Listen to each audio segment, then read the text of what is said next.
Welcome to Sausage on a Fork, a podcast dedicated to the UK's longest running children's drama programme, Grange Hill. My name's Neil, and in each episode I'll interview a former cast member about their life before, during and after their time on the programme.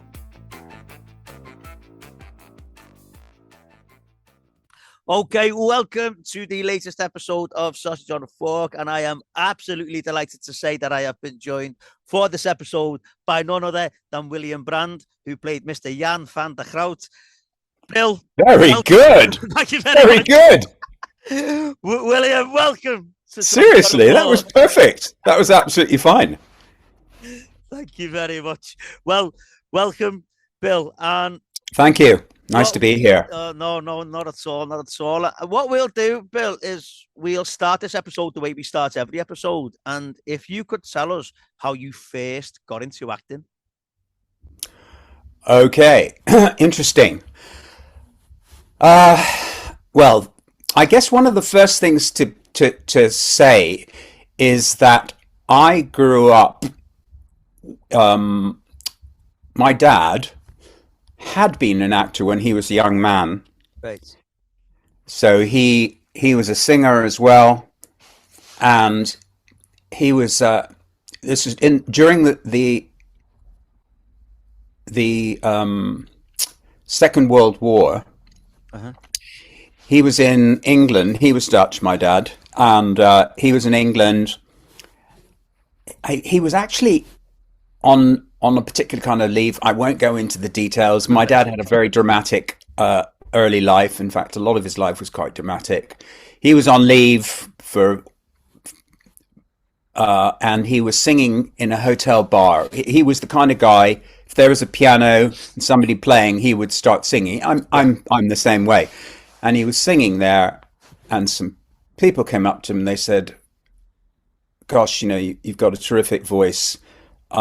We're in an acting company." It was actually Kenneth Moore's acting company. Wow. And they were entertaining the troops and everything. And they said, "One of our chaps has just got ill. Would you be able to come and step in?"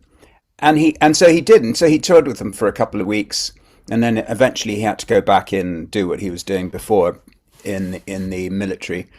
But yeah, and then at the end of the Second World War, no, he then went to Indonesia in the military. He got wounded. When he got out of hospital, he got offered a place in the Royal Conservatoire of Music. Wow. in Holland. But he turned it down because he'd also been offered jobs by Philips and by Royal Dutch Shell and people like that. Uh-huh. And I guess he thought, you know what, I think I'll take a slightly more secure life in a business life rather than going to be a singer. But it was kind of, I guess what I'm trying to say is it's a little bit in the blood. Yeah. But I kind of discounted it. I really didn't do much acting when I was at school and everything. I didn't like the people who did all the acting. Right. They were a funny clique. They weren't my kind of people at the time. But when I ended up at university, I went to university in America, and I really struggled to fit in. Right. In America as well. I'd grown up in the Far East, you see, and I was a bit of an odd fish. And in America, and I was quite flamboyant as well. And in America, you've got to fit in there in a way that you don't have to in the UK. The UK has always been very tolerant of idiosyncrasy. I was really struggling to fit in until I happened to do a play. Right. And then I thought, I really enjoyed this, and the people around me, they're like me. I feel I belong here, and then I actually was. So that was the first experience, and I was wandering around campus one day, and somebody came up to me. This distinguished-looking gentleman introduced himself as the new head of the theatre department at Colorado College, which is where I was going, and he said, I'm directing a play. I wondered whether you'd be interested in auditioning for it. And so I did. And I got one of the leads in it. And that was really kind of it. I'd found my tribe. So we did the play. Two of the other guys in it became lifelong friends. Brilliant. One of them I live in Somerset now. I've been in Somerset for it'll be 2 years at the end of February, and he's already been here 3 times, even though he lives in LA. Yeah, wow. And I'm still in. Both of them are in the business. Um, yeah, it's just funny, isn't it? And Yeah. through them, I've met so many people you cannot imagine because they're both in the film industry Right. in Los Angeles. Uh-huh. Anyway, yeah, so I found my tribe and I thought, right, well, that's it then. I'm going to be an actor. And so I auditioned for Lambda in New York City, of Right. course, because I was living in America at the Uh-huh. time, and and then I went off to Indonesia to do some anthropological research. And when I got out of the jungle and came back to the capital city, Jakarta, and I was staying with some friends of the family, I got there and he said, "Go and he said, have a shower, change, come down for supper." And when I came down, he had a bottle of champagne. He opened the champagne. He said, "Congratulations, here's your telegram." Tells you how long ago this was. He said, "You've been, and I'd been accepted at Lambda, which was quite a big deal, right? Yeah. 800 people were applying that year for 25 places. Wow. It's probably just as competitive now. Yeah. Yeah, that's kind of how I got started, really. Oh, brilliant, Yeah. brilliant. And so, did you get much work in those early days? Once you've gone to Lambda and stuff, and did you get much work? And did you work with anyone who we might know? Yeah. So, did I get much work? I mean, well, I got work right away. So, when I finished drama school, I immediately went and did a summer season of a musical in Weymouth. Right.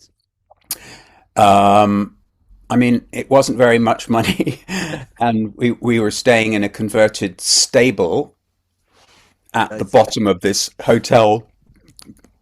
Um, but it was great fun. Yeah. Were there any famous?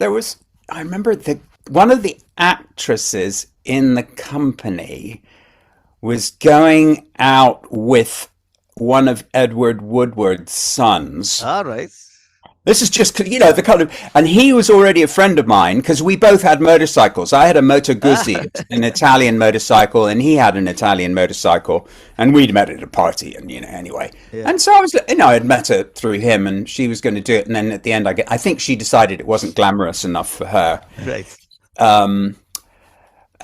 So what do you do then when well, I still didn't have an agent or anything. All right. Okay. Right. And so, that's one of the first things you've got to do. So I started trying to get an agent and, I had a meeting with an agent. I can't even remember his name off the top of my head. He was very well established in musical theatre world. But he hadn't seen me act. So he said, look, he said, I know it's below your grade and so forth. But he said, why don't you do this play? A friend of mine is directing at the Hampstead Garden Suburb Dramatic Society, believe it or not. And the funny thing is, I was living in Hampstead at the time, in Golders Green, which is right round the corner from the Hampstead Garden Suburb. And anyway, so I did that play so that he could see me act. And through that, I kept getting musical auditions because I was a singer, but I wasn't all that keen to do musicals Right. because the typical musical theatre contract was 13 months. Wow. And I was in my mid 20s, early 20s, and the idea of knowing what I was going to be doing for the next 13 months filled me with horror. Yeah. So I used to turn them down all the time. Right. Anyway, so and then I would like a lot of actors, I was doing lots and lots of fringe plays. So I was working constantly, but I wasn't necessarily earning any money. Right. And I used to earn my money by playing music. All I right. played Okay. music in bars and clubs and earned a very good living actually doing Yeah. that.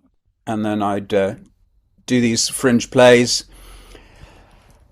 Left that agent, and yeah, found another agent who was more mainstream drama rather than just musical theatre. Uh-huh. And then because I had that agent, then I started going up for television. Right. Yeah.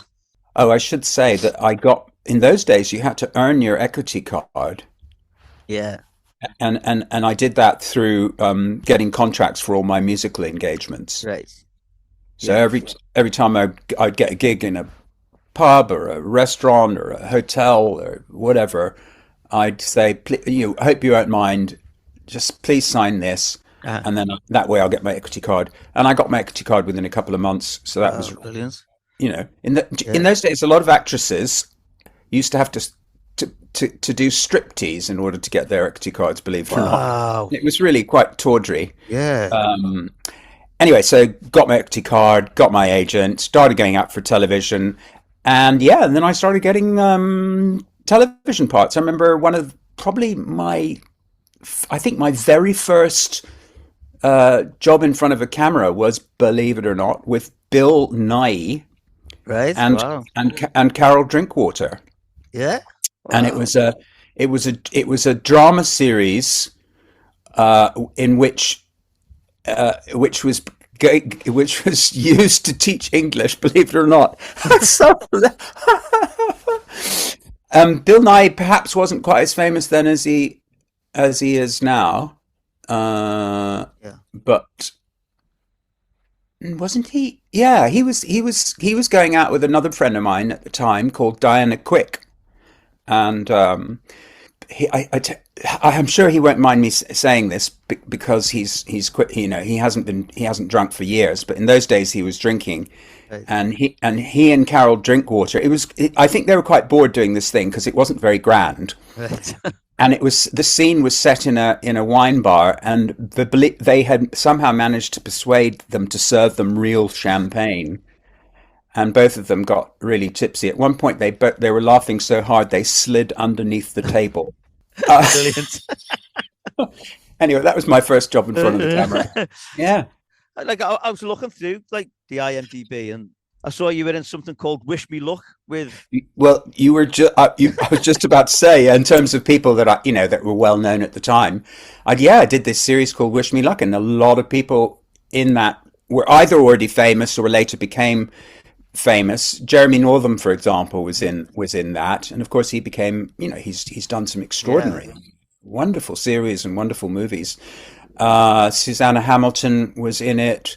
What's that actress who was Jane in? Asher. Jane Asher, I've got, and Warren Clark. Yeah, yeah. And Jane Asher also became a friend of mine through an unrelated thing, All right. because I used to be Spider-Man for PR events. All right. Okay. And so when Spider-Man had a birthday, Marvel Comics had her bake me a cake, and then they did a photo shoot with her giving me the cake while I was climbing up the side of a building. Brilliant. And stuff. Brilliant. And then, So in it's fair to say that in a lot of like some things, obviously because of you being Dutch, you would play a European part, or so in that you were Kriegler's lieutenant in Wish Me Luck, and then yeah. but there was Oh my God! Talk about it. An amazing actor, right? I mean, one of my first things. I mean, my very first thing. I'm working with Bill Nye. Almost my second. I did a few smaller parts, but then Wish Me Luck, and then I was all my scenes not all of them, because some of them were with the actress I'm trying to get the name of, but Warren Clark. Yeah, I mean. No, it was Susanna Hamilton, wasn't it? Who was in 1984. It was Kate Buffery also was, obviously, at the time, she was a very, very, very well-established actor. Julian Glover. Oh, my God. Susanna Hamilton, yeah, she was in 1984. So you're like, that you're saying it's like probably your second big thing, or probably even your first. Are you nervous at that time when you're, fledgling actor and you're going on and there's all these people that are on set, even though you've been acting and it's something that's, probably so different to what you've been doing, but then there's all these recognized people on there. Do you get nervous then, or would you? Okay. I'm sure I must have been nervous, but I was so young that I kind of you I was always very high energy, Yeah, and so if I was nervous or if I wasn't nervous, I was always kind of like yeah, yeah, very high energy, and so I just think I kind of you kind of wing it when you're that age. yeah. Um, and I had a lot of kind of bravura, bravado, confidence that kind of got me through it. I should have been more nervous in the sense that I remember something, you know, happened on that shoot when we were in the studio. So one of the first things that we did was we went out to France for like weeks Right. and shot all the location scenes in France, which was I can't tell you what fun that was. It was just Yeah. amazing. It was an amazing time in television, because you got paid so much more in those days than you do Right. now, and they had so much money. We could go to any restaurant we wanted to, Yeah. and we'd just go to a restaurant, pay the bill, and then we'd come. We each paid individually, so we had our own separate bills. And then the next day we'd give our the receipt to one of the people on the shoot who was responsible for that stuff, and then we'd get paid back for it. So we could go Wow. anywhere we wanted to eat. Yeah. So we were spoiled rotten. Obviously, things are not quite the same anymore. It depends what kind of a production you're on, but. Yeah. Anyway, but then when we came back to London to do the interiors, we were in a studio, and I got to the studio late one day, and I thought, well, they'll just rush me through makeup and particularly makeup and costume. Costume didn't take long, but makeup they just took forever. And one of the floor managers kept coming in looking flustered, and I thought, why didn't they just shove me on, you know? But no, they just and anyway, I got so then finally the makeup person said, okay, he's ready. So we sort of almost ran into the studio, enormous studio. And the director, Gordon Fleming, a Scotsman. I mean, he'd been absolutely fine up until that point, but he was. I walked, so there I am on the studio floor. You can imagine. First of all, there's a few other actors around, but there must be, at least 100 different people working behind the camera. Yeah. And he started screaming at me and saying, "Who do you think you are? Do you realize that you've kept us all?" And he screamed at me for about 2 minutes, which I fully deserved, of course. I mean, and I thought, well, God, I'm never ever going to be late again. If indeed my career survives this, Yeah. because I remember thinking, God, this is me. I'm done. I'm toast. But no, I got away with it. So I should have been more nervous about things like that. Yeah. I mean, I'm sure a lot of actors listening to me tell that story will think, was he out of his mind? How could he have done that? He's lucky enough to be in a series like Wish Me Luck, and he's only been out of drama school for at that point probably a couple of years. Yeah. Yeah. But anyway, that's those. So was I nervous? Yes and no. Right. I'd been trying to get ready for this for a very long time. Yeah. And I kind of had a sense of what I wanted to do, and I always had kind of quite strong instincts about how to perform in a scene. Yeah. Yeah. And I was very interested in the process as well. I always was very aware of what kind of lens was being used, what kind of setup it was, etc., Yeah. etc. So one of the other things I've got you down is it was when Screen 2 used to be on, and they put it was different plays every week, and you played in one at Words of Love. You played Richie Valens. Yeah. Would you have studied him? Would you have looked into how he behaved, how he acted, and stuff like that for a part like that? 100%. Yeah. Right. And also, I'd already been offered a part playing. I'd been offered the part playing Richie Valens in the original musical Buddy Holly, the one that started at the Victoria Palace and ran for God knows how many years. And again, I turned that down. It was Wow. one of the leading parts in it. I turned it Yeah. down uh, because it was, a minimum contract of 13 months. And Yeah. by that point, I'd started doing telly. And I remember thinking, 13 months in a musical. Do I really want to do that? How many telly jobs will I get in that Yeah. amount of time? It was weird, really. I still don't know whether I was kind of crazy, naive, foolish, whatever. But I turned it down, and literally a few weeks later, I got offered, the part in this movie, Yeah. and I really studied the way he spoke Yeah. and the Chicano LA accent, and of course, I could play the guitar, which is one of the reasons I got offered the part Great. in Buddy. Yeah, so yeah, I mean, there are clips of it available, and I've got a really, I think I've got a really great Brilliant. Chicano accent in it. Yeah. No, because I was looking at that and like obviously like Liz Smith's in it and Tom Bell, but also Simon Vaughan's in that, and Simon Vaughan had been in Grange Hill, played Freddie Ah, Mannering. So he was probably around about 16, 17, maybe a little bit older at the time, wow. but he'd been in Grange Hill. And I also noticed that you worked in things with Christopher Lee, a couple of things with Christopher Lee. Were you actually in scenes with Christopher Lee in any of them? Aha. So yeah, one of them So there was was Murder Story was one of them. Murder Story, right? Yeah. So in Murder Story, I wasn't in scenes with him, and then I was in something called The Care of Time, Yeah. and it's so weird, isn't it? Because I saw him a lot Right. because we were on location in Austria together for quite a while.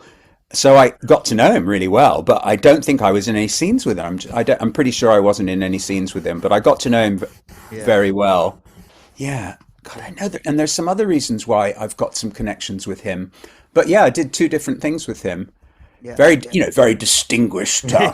Man. I mean, he was already quite, of a seat at a senior stage in his life. But my God, he had a military bearing still, ramrod straight back, Yeah. and very sort of imposing personality. But he was very nice Yeah. to everybody. Yeah. But you wouldn't want to get in his wrong books. Yeah, yeah, I I was think. wondering because Yeah, like you see him in films, and obviously the parts he plays is that type of character, and I was yeah. wondering if he was like that in real life as well. He was very professional. That's what I Yeah, remember him, yeah, of, and yeah. brilliant. So how did Grange Hill come about then? Classic thing, I mean, just absolutely typical the way all of these things happen. You get a call, um, and will you go out and go out to where's the place out Elstree, in Elstree? Elstree. Go out to Elstree, meet them. They've got this part that you're up for, and I have to say, by the way, in those days, you know, I would have about 4 meetings for every job that I got. Wow, right. I mean, it was what happened is that the casting directors who called when they called you in, they had a pretty good idea that you were absolutely bang on for the part. Mhm. The relationships with casting directors were really key. They had to know who you were, what you were like, or what kind of parts you could play, and then if you had a meeting, it was like, yeah, I it was extraordinary, my strike rate in those days. So yeah, I just went out there. Obviously, I mean, I how many actors were living in London at the time who spoke Dutch, who were that particular age, Yeah, you know, etc. So I went in there, met them. They recorded a few scenes, and I think I got offered it almost immediately, really. yeah, Um, and in those days, well, Grange Hill was interesting because it was quite like a lot of those types of programs. When you were working on it, you worked really hard. yeah, It was quite intense. Um, and then you shot everything. I'm trying to remember if you shot in sequence. If you shot episode by episode or not. Oh, I right. can't remember, to be honest. Yeah. But all I know is that it was brilliant because you would, when it went out the first time. First of all, you know how these things are. You get paid in various different types of ways, Right. Yeah. and then it all totals a figure that has been agreed in the contract, and then Grange Hill is repeated because it goes out twice every year, and you get exactly the same amount of money again. So it was a serious gig. As a young guy. I mean, and I didn't know how lucky I was. I had no idea how lucky I was. No. Earning really good money and being in a series like Grange Hill. I didn't even understand the significance of Grange Hill because I didn't grow up in the UK. Yeah, I was going to ask you if you were aware of it. I didn't really know. I mean, people would say, "You're in Grange Hill," and I was like, "Yeah, well, so what? There's a bunch of kids in it." Yeah. I mean, you were in series 14, which went on air in 91, and you were, as I said in some kind of way earlier on, you were Mr. Van Der Groot, the maths teacher. It was maths. Was maths your thing, by the way? I mean, I had actually, believe it or not, briefly studied calculus at university. Wow, right. Because I was going to be an architect before I went to drama school. But I mean, I wasn't a natural mathematician. Right. But to be honest, it really doesn't matter. I mean, I later played Werner Heisenberg in Copenhagen by Michael Frayn.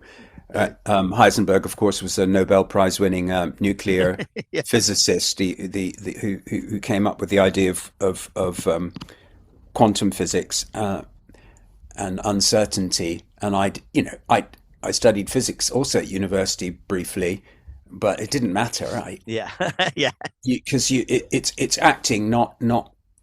I mean, I read prolifically about the time and about Heisenberg, as most actors do, to try and really get more into, to understand the character more. But and it was fascinating. But I don't think it probably made any difference to my performance. So in your first scene in Grange Hill, Mr. Van Der Groot enters the room speaking a foreign language. I think you might have alluded to this earlier on. And someone said, "Oh, he must be speaking double Dutch." And that's when he says, "You're close, but not quite." And then he goes in to tell them he's from, that's right. He's from the Netherlands. And Neil Timpson starts looking at his feet and asking why he's not wearing clogs.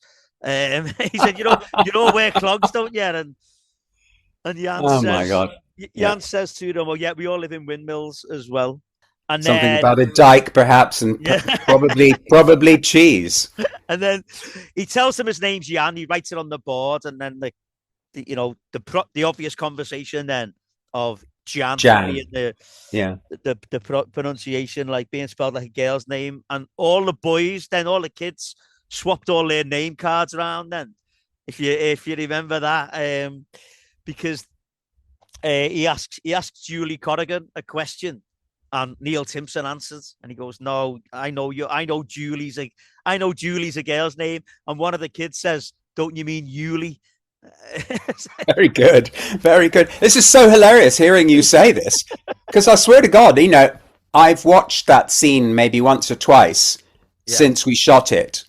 Right. But I can still, in my memory, I'm in the studio. Yeah. Doing that scene in front of the camera. And then the spanner in the works was, once they'd swapped all the cards back, he asked Robin to answer. Now, Robin was one of the girls, and he was like, why haven't you swapped your card back? And she was like, "This is my name." He goes, "No, I know Robin's a boy's name." And one of the other kids pointed out then that Robin could be a girl's name. Hilarious. Absolutely hilarious, yeah. And he also said that plenty of people had told him that English children were lazy. Facing yourself with the kids there. Yeah.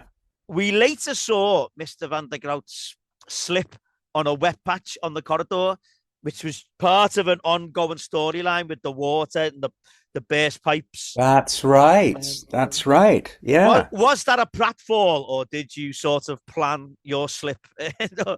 Did you actually slip there? No, so that was all planned. Yeah, yeah, And yeah. then there was another scene, and for some reason, this scene has always stuck out in my mind, and I don't know why, but there was a scene where Barry Timpson went over to Jan, and he had a piece of rock which he'd bought from one of the older boys who told him that it was part of the recently demolished Berlin Wall. And Barry said, you're foreign, aren't you? Can you tell me what this language is? Is it German that's written on this piece of rock? And Mr. Van Der Groot said it wasn't German, it was gibberish. That's right. Not Barry German, it's gibberish. Yeah. To which Barry then asked him, where's that from? Gibraltar. Oh, God. Yeah. And I always say that you could tell, obviously, you said you weren't aware of Grange Hill. But to me, a mark of how good it was the caliber of adult actors that they got. So, you're in a scene with Mrs. McCluskey and Mr. Griffith, so, Gwyneth Powell and George A. Cooper, two absolute legends there. Yeah. And when you're in a scene, we talked about, the fact that you're with, Warren Clark, Tom Bell, all these people. But then when you're on a kids program and you suddenly look around and Gwyneth Powell's there and George Cooper, I mean, that must be something as well. Anna Quayle, another one as well. Yeah. I think one of the things that you have to, I felt even then, and I think, and generally I've had this attitude is you can't be starstruck too much. You just have to, and you have to see them as your peers. And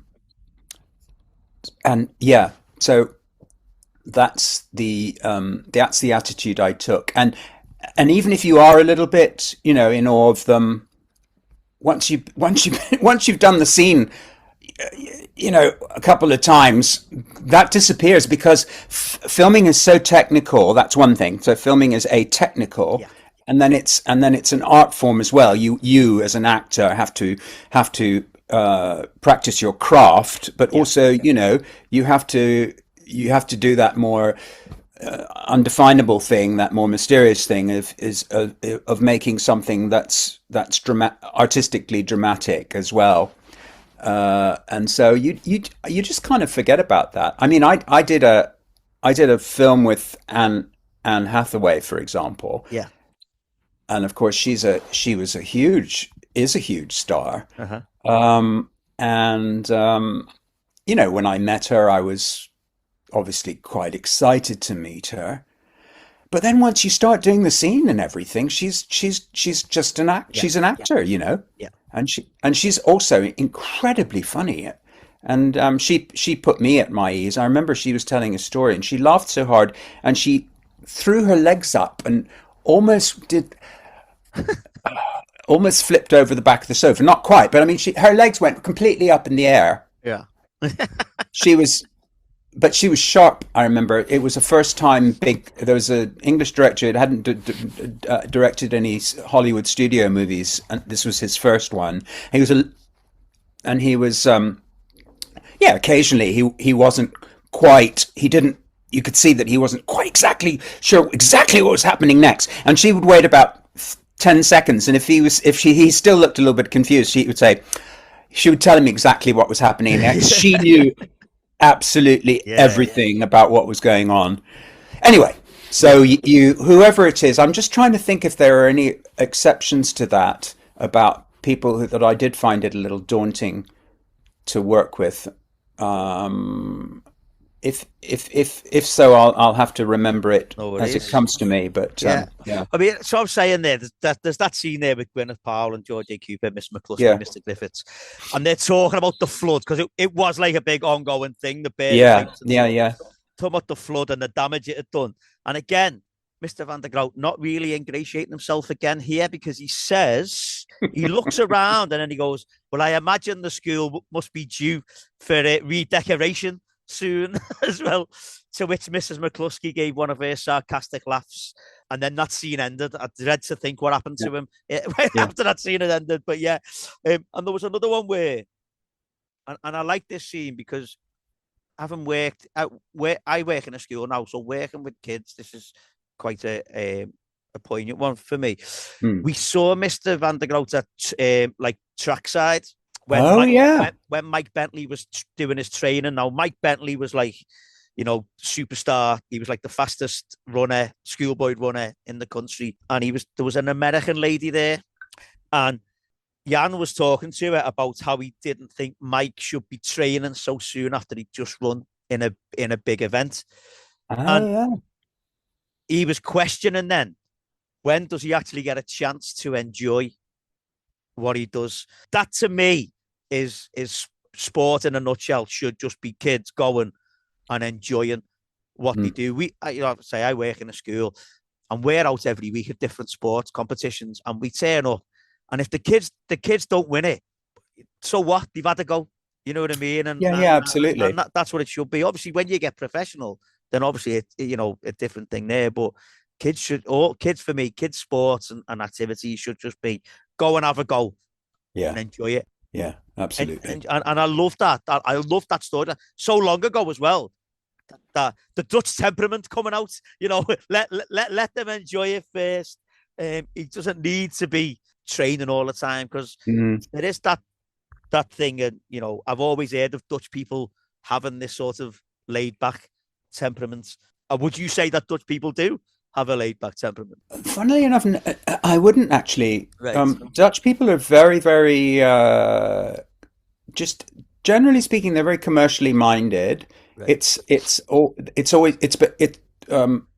Holland is a trading nation, always has been, small country, kind of in the heart, maritime empire. At one point, the second largest maritime empire in the world. Big competitor of Britain on the high seas and everything. And Dutch people they are very industrious as well. They are not slackers. You know, they've got a kind of like a similar kind of work ethic to the Germans. So they're not. I wouldn't describe them as laid back. No, okay. No, I mean they're very organized and very industrious. Right. That's how I describe them. I mean, like I say, I just like that scene. You know, that thing of, you know, let him enjoy what he's doing. 100%. Yeah. You know, that was a great scene. Yeah. Thanks for reminding me about it. Yeah. No worries. There was another bit where Jan was looking for a flat, and Natalie had decided that she'd help him find a decent one. Now, obviously, Natalie's one of the pupils, and she then said she didn't fancy him, but we all know that she probably did. She probably did have a bit of a thing for him, and they actually went round to the house where he was lodging. Natalie and Chrissy went as well, because they were going to go and take him from the house where he was lodging to go and see this flat. But they had second thoughts about it when the lady whose house he was staying at said that she hadn't realised how lonely she was until he turned up. But because they'd gone along to say, you know, we're going to take this flat, they felt duly bound to take him. They did go round to the flat, and it was above a shop. And the shopkeeper was saying he was glad that, you know, we'd have someone living in the flat, because there'd be someone there all the time. And Mr. Van Der Groot wasn't sure, because the shopkeeper seemed to want him to be like a night watchman, was what he was saying. But the girls managed to convince him to take the flat. Right. And they even said that they'd go round to help him redecorate. That's right. You know, blurring those lines between the teacher and the pupil. And although it was all innocent on the part of Mr. Van Der Groot, it was the girls also told each other that they were not going to tell their parents that they were going round there. And Chrissy and Natalie actually had an argument on the day they were going, because Natalie then couldn't go and help because she had family around. So Chrissy went on her own. When she was there, she asked Mr. Van Der Groot what he really thought of Grange Hill. And Yeah. compared to Dutch schools, it looked very poor and dirty, and the children were much more unruly. And after that, in an art lesson, Natalie and Chrissy were talking about how she got on when she'd gone round to help to paint the flat with Jan the man, as they called him. And Chrissy didn't really want to talk about it. She kept snapping at Natalie, and then Chrissy made up the start of a romantic story. And Natalie asked if that had really happened, and Chrissy said it hadn't. She ruined the painting and ran out. And now this was then the start of Chrissy's pregnancy storyline. Yeah. And when it came out that Chrissy was pregnant, a rumor went round the school that Mr Van Der Groot was the father. So obviously he was called in to see Mrs McCluskey, and she told him that at first that there was rumors that he'd been socializing with some of the fourth year girls. And he obviously told her about Chrissy going round to decorate the flat. But he said, it was innocent. I even left the door open, and then her boyfriend came round, and Mrs McCluskey was happy with that explanation. But she also asked him if she knew the boyfriend was, and he didn't. But that was a big storyline for Grange Hill. It was, yeah. Take on. So that must be, obviously you're a professional actor, but when you get involved in a big storyline like that, in a kids program as well, that must be a great thing to take on. Like, I remember. How can I put it? As an adult working in a kids program, to have a storyline which is complicated, adult orientated, quite serious, etc. It's just a gift, isn't it? Just makes your job much more interesting. So it was an absolute it was fantastic to have that kind of a serious, quite dramatic, quite high stakes kind of a storyline developing. Yeah. And there was a bit where we talked earlier on about, wearing clogs and everyone lives in windmills. But there's a bit where the Timpsons boys, Neil and Barry, were kicking a kid's bag around the school. And in the corridors, I'm talking about inside the building, not on the playground. And they bumped into Mr Van Der Groot, and they told him that they were playing football. Barry was Paul Gascoigne, and Neil said he was Rudd Gullet. So obviously, Mr Van Der Groot corrected him on the pronunciation of Ruud Gullit. Yeah, I remember and that. Neil then asked him if he knew Ruud Gullit because he must know him because he's Dutch. He's Dutch, exactly. which is it's a thing, isn't it? Doesn't matter where you go. Yeah. Like I've had it. Like obviously when I meet people, oh yeah, I'm from Liverpool. Oh, do you know so and so who used to be in? Yeah, exactly. Tiny place, Liverpool. Yeah. And Mr Van Der Groot then asked Neil if he knew Paul Gascoigne, because he must do, because he's English. Now, there was a scene where Miss Booth was running a fun run. Miss Booth, played by Catherine Ford, and the teachers had gone along to support her. And Mrs McCluskey had brought some cakes along for the supporters who were watching. Obviously, Mr Van Der Groot was one of them. But as they all gathered round to get their cakes, that was when she ran past, and so they'd all been standing out in the cold, but she ran past and they missed her. And then the last episode of the series, there was gonna be there was like a big disco big party, and Mrs McCluskey was leaving, and the staff were trying to get her leaving presents into the hall without her noticing, and Jan was on watch, and he saw her coming. And he was then charged with the task of stalling her. So he said, I need to speak to you. It's really urgent.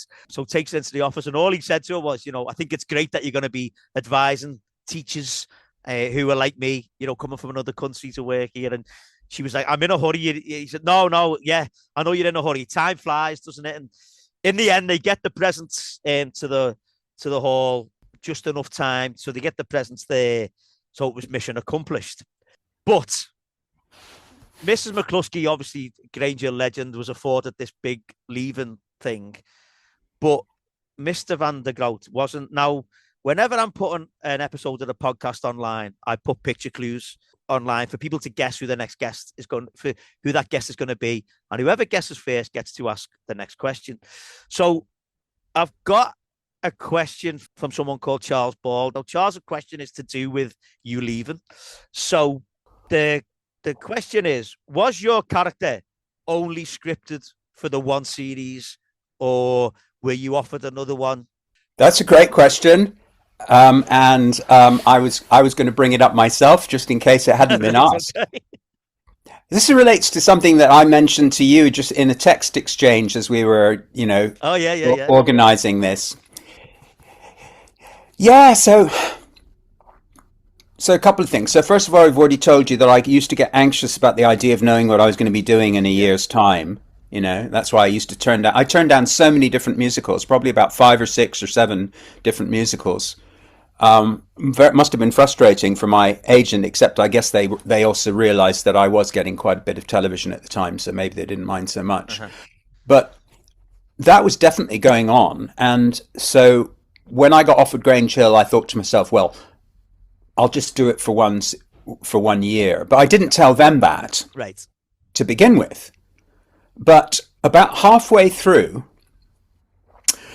so they were really, really pleased with how the character was apparently very popular in the country. I was astonished, how I suddenly went from nobody really knowing who I was when I was walking down the street to girls in particular. Uh-huh.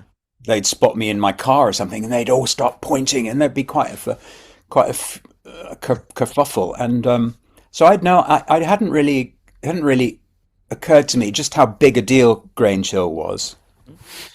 But yeah, so anyway, about halfway through, one of the producers came up to me and they said, "Yeah, we're really, really thrilled with how the character's developing and the reception and all of that.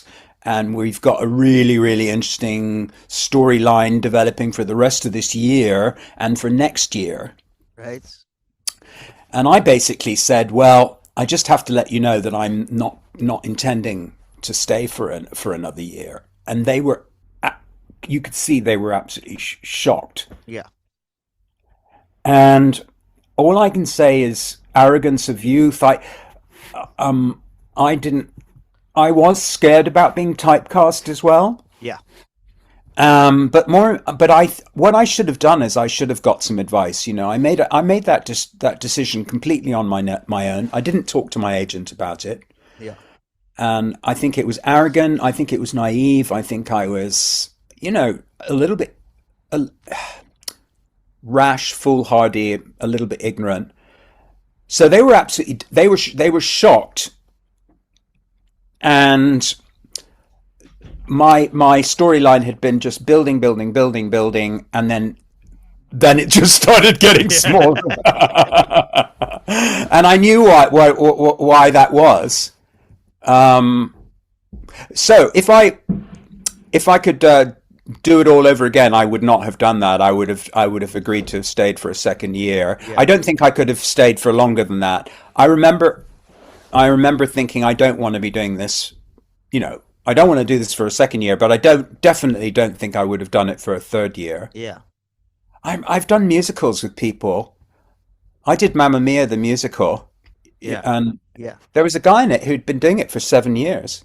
Wow. And I remember thinking, what's the point of being an actor? Why don't you just go and work in a factory? I remember that's what I was thinking. The idea of doing the same thing over and over again used to really just horrify me.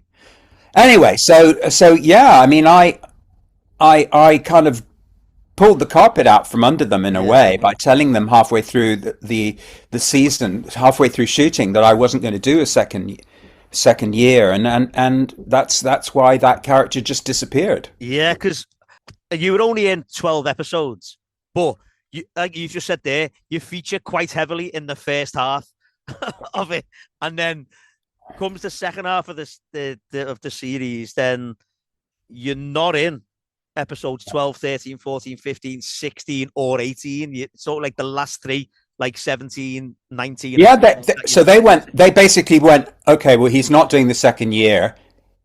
Okay, well, let's write him out. Yeah.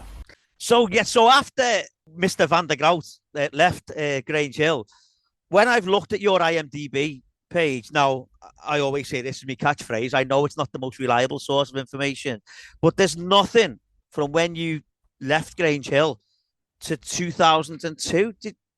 I'm assuming you continued to act. Yeah. So, what I did was I did a bunch of plays. So, for example, I did a short rep season. I hadn't yet been in rep.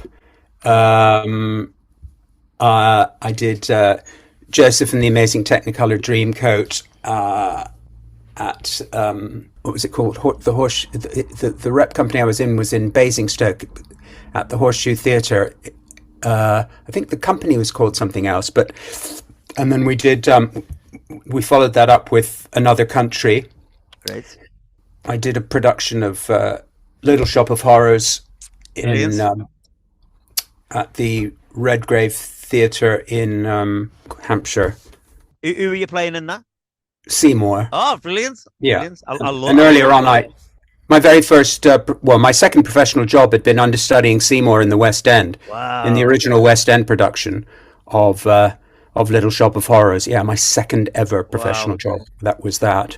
I did Speed the Plough at Pentameter Theatre in Hampstead. But as I said, essentially I was doing a bunch of theatre. Yeah. Yeah, and I did a bunch of fringe plays, including some new drama. I was in a play called Stuck, which was, I remember it was a Time Out play of the week or the month or whatever. I did A View from the Bridge in Frankfurt, playing Rodolfo. I did Cold Comfort Farm at the Watermill Theatre. I did an opera with Surrey Opera called Abduction from the Seraglio. I was playing Pasha Selim, the dramatic non-singing role in that, etc. So I was doing a bunch of stuff. Yeah. And then my mum got cancer and she died in this happened all very quickly in 1995. So this kind of takes us to this rather critical period here.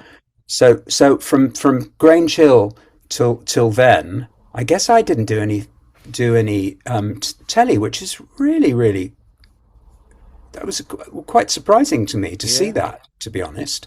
Yeah. I'd have to, but I'm surprised. So maybe things like film. I mean, The Care of Time was a film, but it was also on TV. But it was out in the cinema as well. I think that was during that time. Right. But anyway, so after my mum died, I produced a play. I got asked to produce a play and play the lead in this in a production of John Marston's Jacobean revenge tragedy, Antonio's Revenge. And we did it, and it was great success with the audiences. But we'd invited a bunch of people from the RSC and from the National. None of them came, and I was quite devastated by that. Yeah. And then the director, who was also the co-producer, left me with the very laborious business of doing the get out and returning all the costumes and the scenery and all that kind of stuff, which hadn't been the agreement. So I was really annoyed with him, and that destroyed our friendship. Right. And then I needed a break. I told my agent I was going to go to the Alps and play music for the ski season. And she said, well, if you want to do that again, because I'd done that the previous season. Right. And she said, if you do that again, I won't represent you anymore. So I said, well, cheerio then. And I went off to ski that season and play music in Alpe d'Huez in France. And then when I got back, I was just disillusioned with the acting industry. Thought I would try something I'd always wanted to do, which was write. So I did a bunch of screenwriting courses. All right, yeah.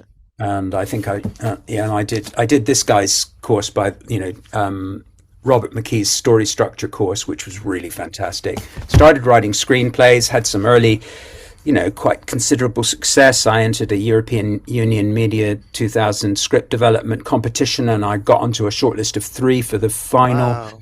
Wow. and there were these producers who were interested and wanted to see, a proper pitch package and everything. And I said, yeah, I'll get back to you with that. I'm not quite ready. And I should have just said, yeah, when do you want to meet? But I realized later on, with hindsight, that I was kind of sabotaging my own career as a writer, which is not uncommon.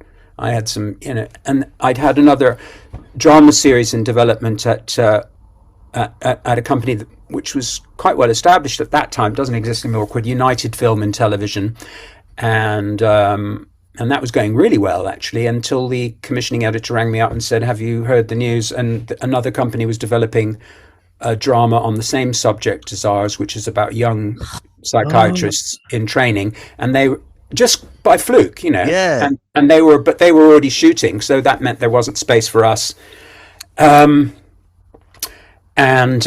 Anyway, I carried on for a while. I was playing a lot of music, and fast forward about 4 years from coming back from France, and I was at the Barbican to see a new production of the Royal Shakespeare Company.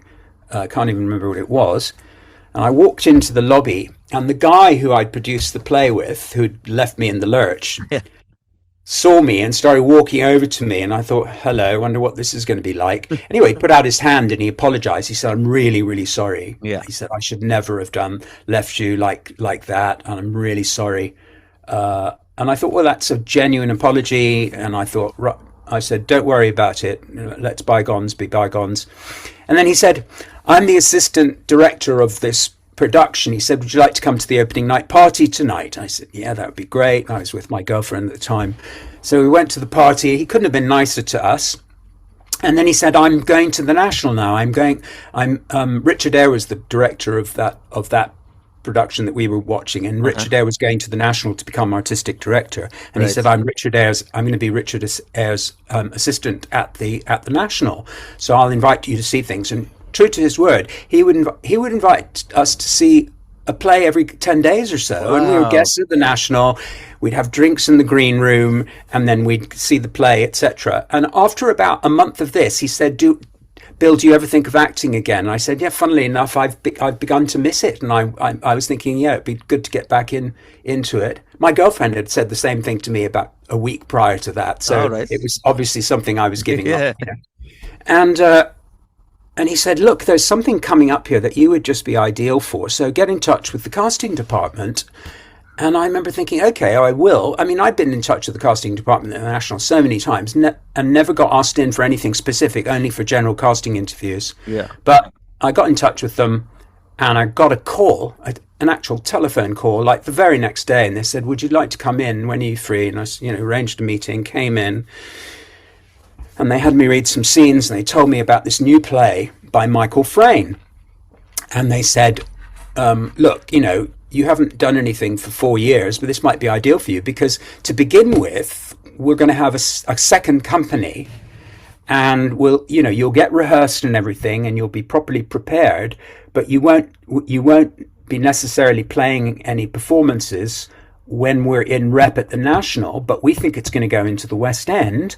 And the agreement with the existing cast is that if it does go into the West End, they will only have to do 7 shows rather than 8 shows a week, right.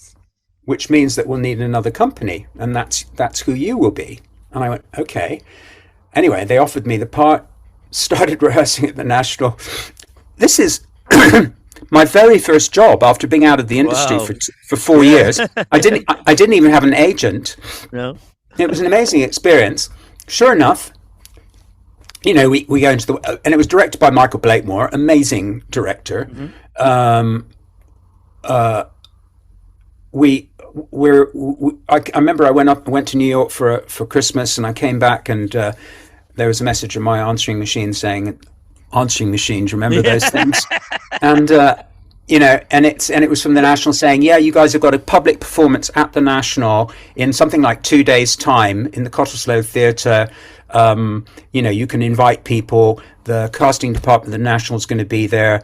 Michael Codron, the West End producer, and his office is going to be there. Michael Blakemore is going to be there, and a bunch of people. You can invite some friends. So the pressure was, I just Yeah. felt this immense pressure. But anyway, we got ready, we did the performance, and apparently we were very good. So we got the thumbs up. And 2 months later, I was performing in the West End one day a week. Wow. In the second week, the guy who'd originated the role of Heisenberg, Matthew Marsh, he was ill for about 3 or 4 days. And so I was performing with David Burke and Sarah Kesselman. And, Michael Frayn came to see me, sent me this really nice letter saying how astounded he was by the brilliance of my performance and everything. Um, Brilliant. yeah, and then 6 months later, I took over the part full time. Wow. So this was in 1999. Right. So we've gone from 96, which when I got back from Yeah. France in the summer, the early summer of 1996, and then by 1999, I was in the West End Wow. playing Yeah. Copenhagen. And I did that for over 750 performances, 2 years Blimey. and two Wow. 2 years and 2 months in the West End. So by Wow. that takes us up now, up Yeah. to 2001, and that's when I got my new agent, Michelle Yeah. Braidman Associates, and then I started getting more work again. Yeah, because you went into Daniel Deronda with Hugh Bonneville and Edward Fox and Greta That's right. Scarci as well. So like, Yeah, yeah, yeah. not a bad company to be in for your first telly job back. Not at all. Yeah. So anyway, I was very relieved that I, you know, Yeah. was able to recall actually what went on in my life. It was a really interesting period. I've started writing again, and I'm really hopeful that of getting some stuff finished this time and shown to people, rather than sabotaging it. Brilliant. But it was nice to be able to. It was a really good time. I mentioned earlier that you tend to get parts that were European characters. So and they weren't all from the same country. So I have to ask you this: how many languages can you speak? So apart from English, I speak Dutch, I speak German, I speak French, I speak Indonesian, and I can get by. I speak what I call restaurant Italian. Right.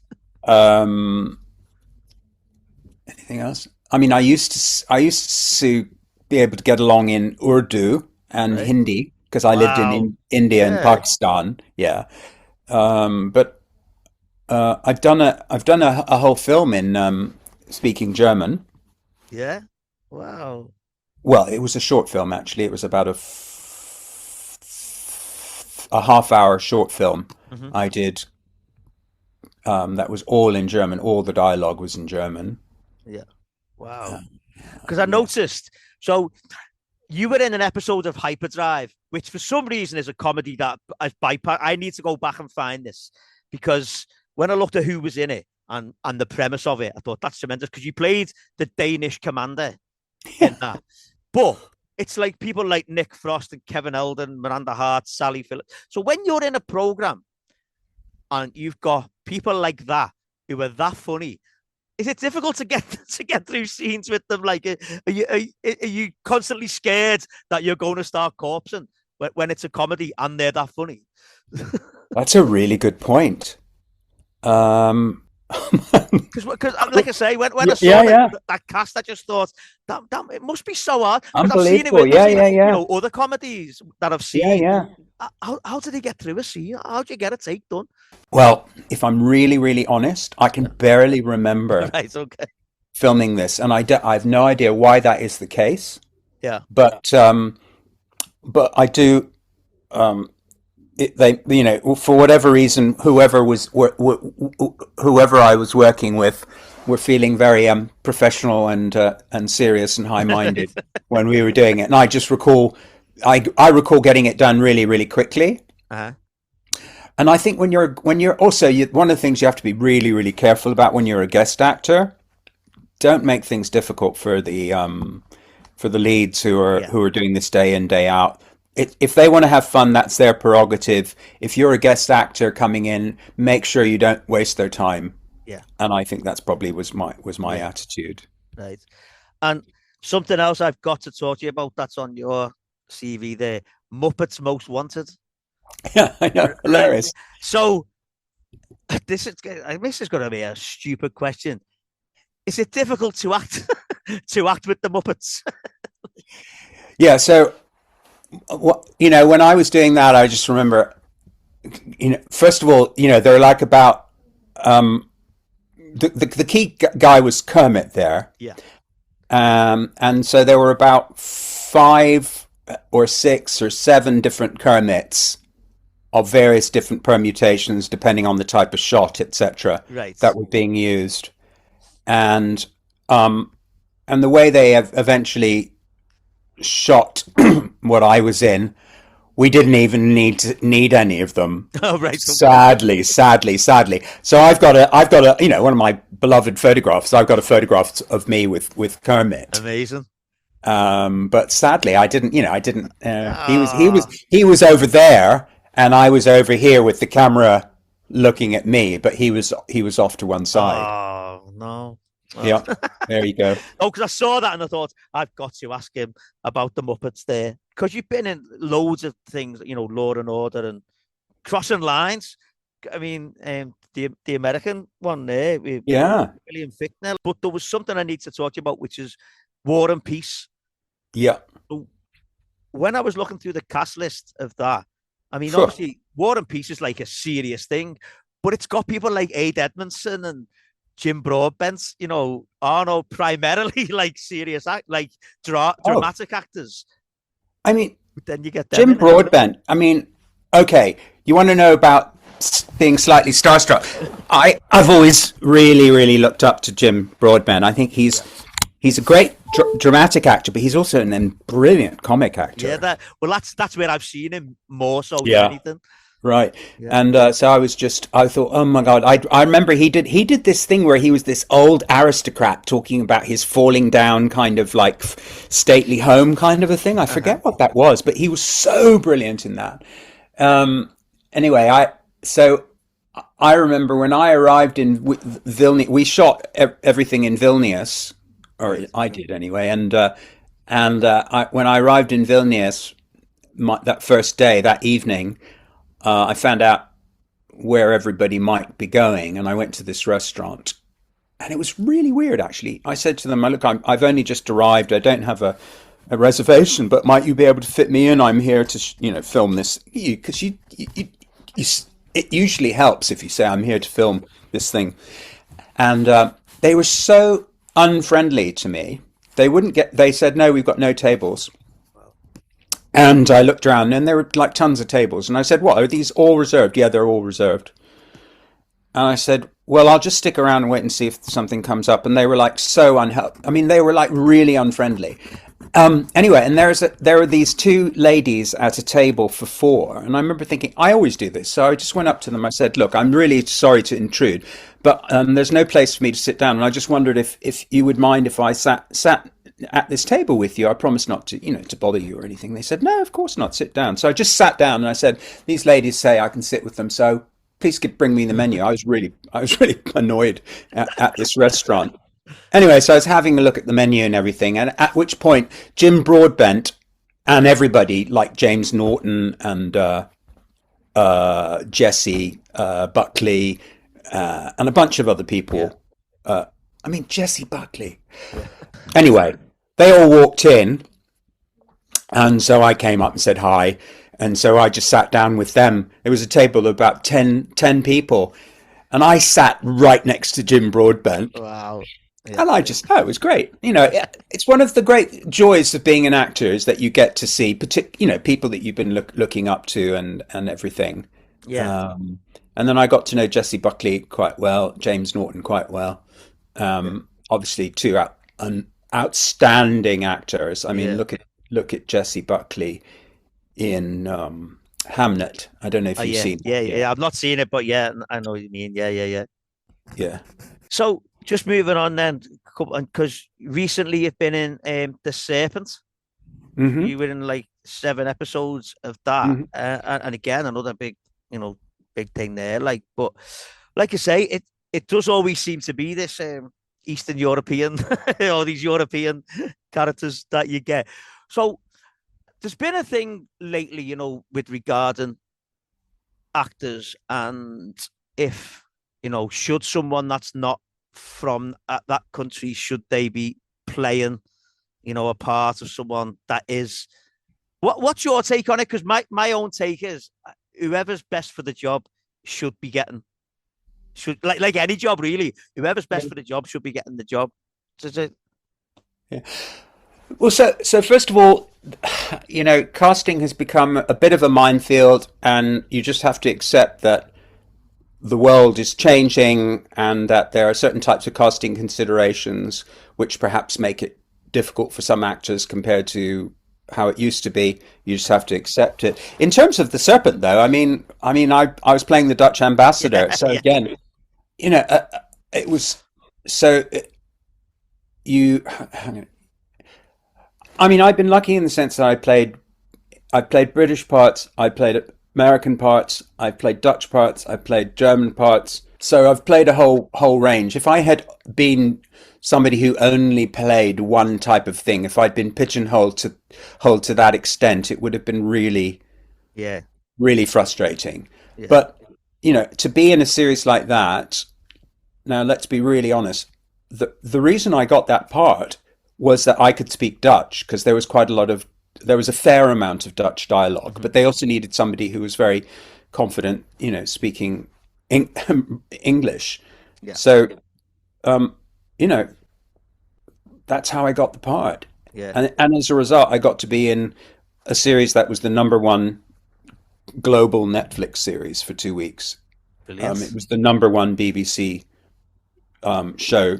Wow. When it came out.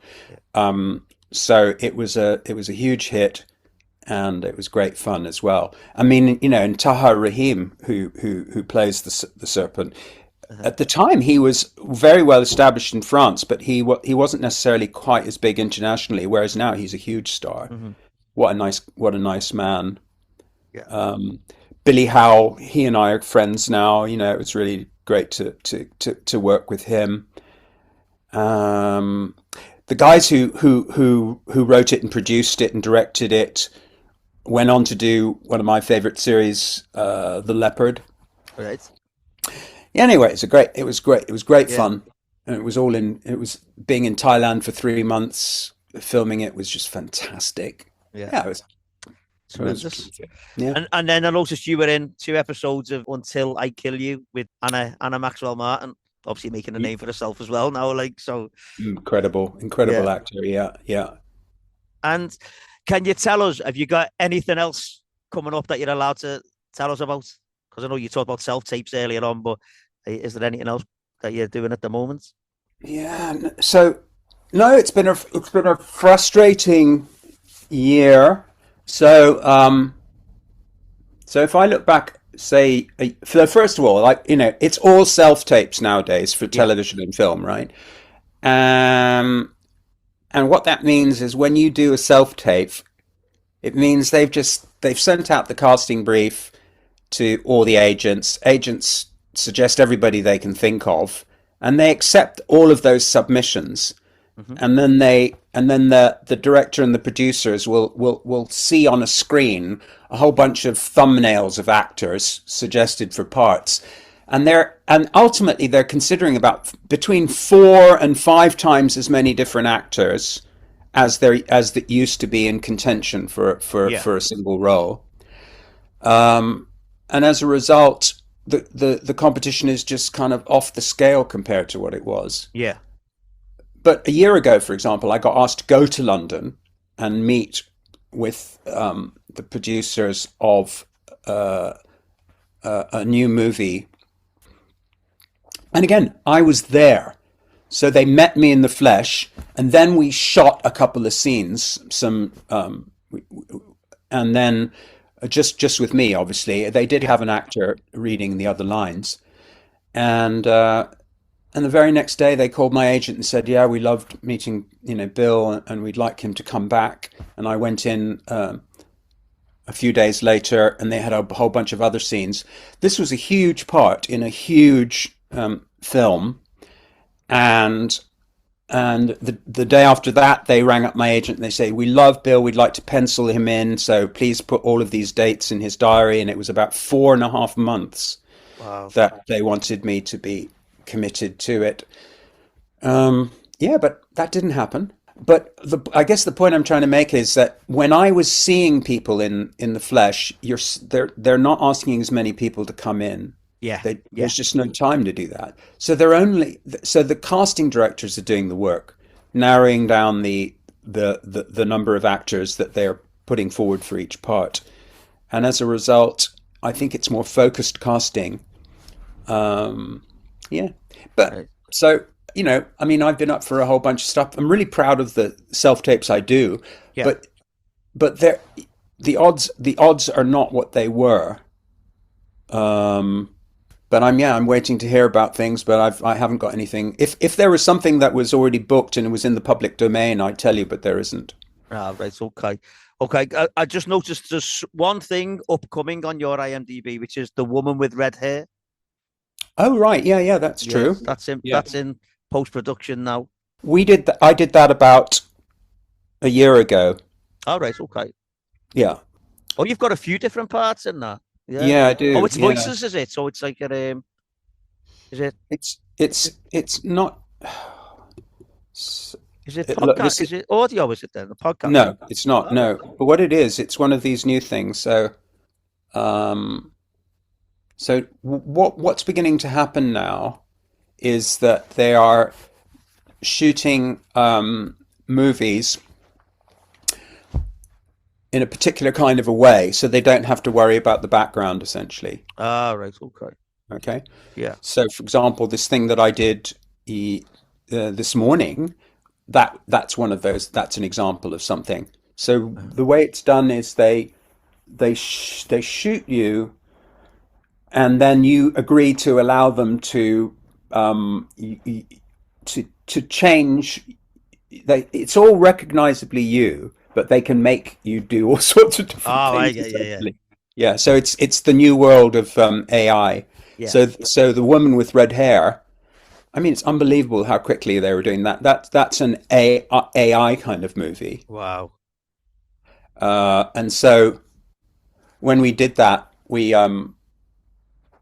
were in a studio, and there was a special kind of light, special kinds of cameras, very very high tech cameras, and they're basically filming you from lots of different angles, and so that they can then make whatever changes they need to make. And there were no sets whatsoever. Right. Wow. Now, if you look at it, it looks unbelievable because they Yeah. showed us some.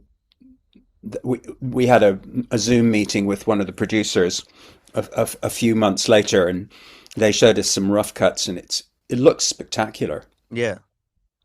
Looks Yeah. absolutely Do you not spectacular. do you not think it takes a bit of the craft from obviously like set designers and stuff like that? I know it's the way the world's going. I'm not a big fan of AI art, um, on a Look, very commercial basis, like, but look. I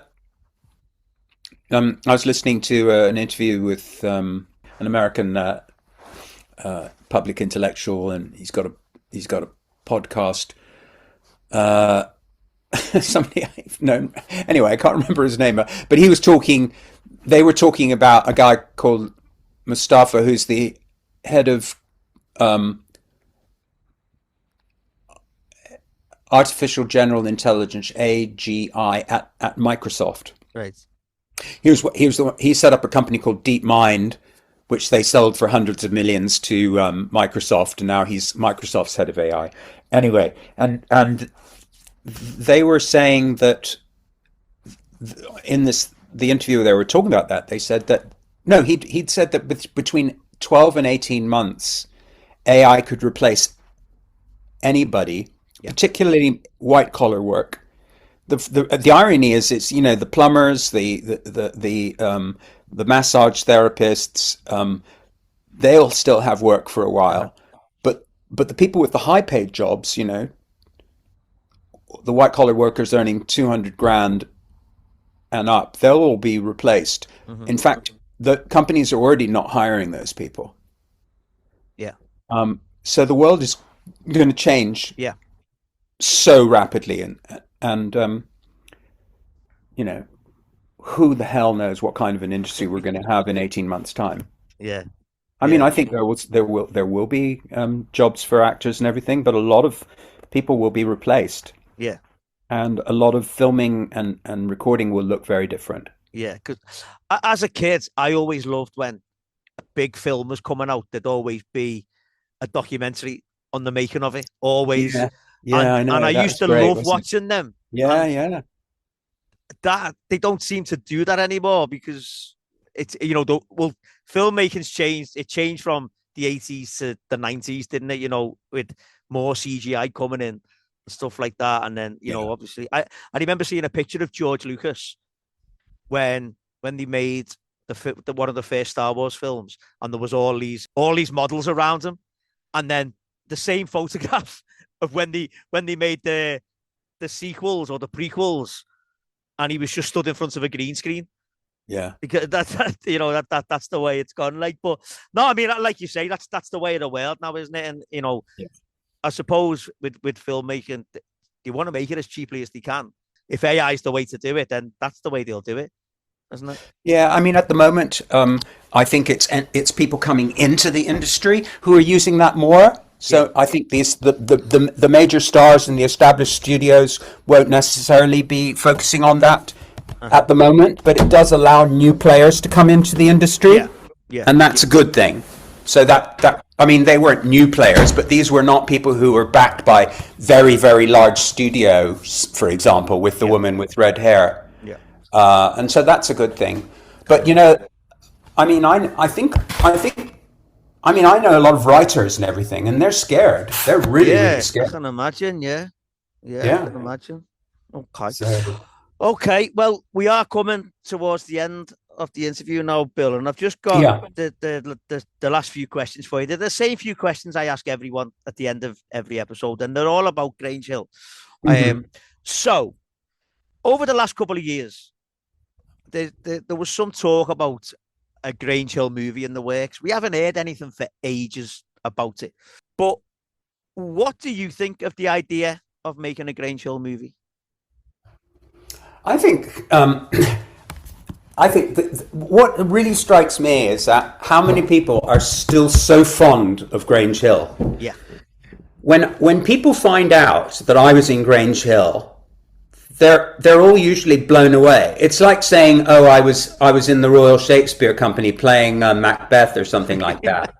I mean, it's like you were in Grange Hill. People have such fond memories of Grange Hill. It's got a special place in people's hearts, yeah, and so I think there'd be a big audience for it. But who knows? yeah. But I think they should do it, and yeah, I'll go and see it. And if you were asked, would we see a return of Jan the Man? What would you?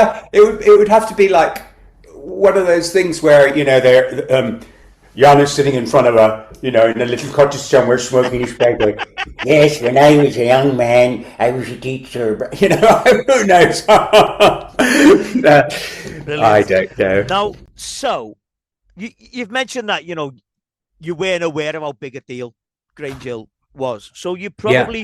probably wouldn't have had a favourite character. But was there any character, other character when you were there, and you thought, you know what, they've got a great part, I wouldn't mind having that part, or anything like that? No, I did. I honestly didn't. I was really pleased to be playing whoever I was playing, Yeah. and no, I had no envy for anybody else. I was happy for them, but I was also happy for myself. Really. Okay. Yeah. So the final question then, Bill, and you've just recently just touched on it, is why do you think there's still such affection for Grange Hill? I think that for kids to watch kids at school Mm-hmm. to see themselves portrayed in a dramatic setting is just very, very engaging Yeah. for audience people. I think that they and so the kids will watch things like that, and then they are at a stage in their lives where they're really, really impressionable, and where their memories and where they feel and experience things very, very vividly. Yeah. And then because it was at a formative stage in their life, they will always remember that stuff. Mm-hmm. You know, you remember things that you did then so vividly because you hadn't yet had this whole experience of going through life for decades. You know, you've only been on the planet for a lot of those kids. I'm sure people started watching Grange Hill when they were, 6, 8, 10, yeah. And then right up to 16, 17 maybe. Yeah. And they'll remember it for the rest of their lives. And of course, it was written by a genius of, or it was conceived and by this genius Phil Redmond, who knows what clicks with kids, Yeah, brilliant. Well, yeah. Bill, thank you so much for coming on. My pleasure. It's been great talking to you. Yeah. Not only about Grange Hill, but your other things you've done in the industry. It's been really, really, really great speaking to you. So, thank you so much. My pleasure, Neil, and it's likewise been a pleasure talking to you, and thanks for having me on. Oh, no, not at all. Thank you so much. And to anyone that's listening, I'll speak to you next time. Cheers. Thanks. Bye-bye. Cheers. Bye.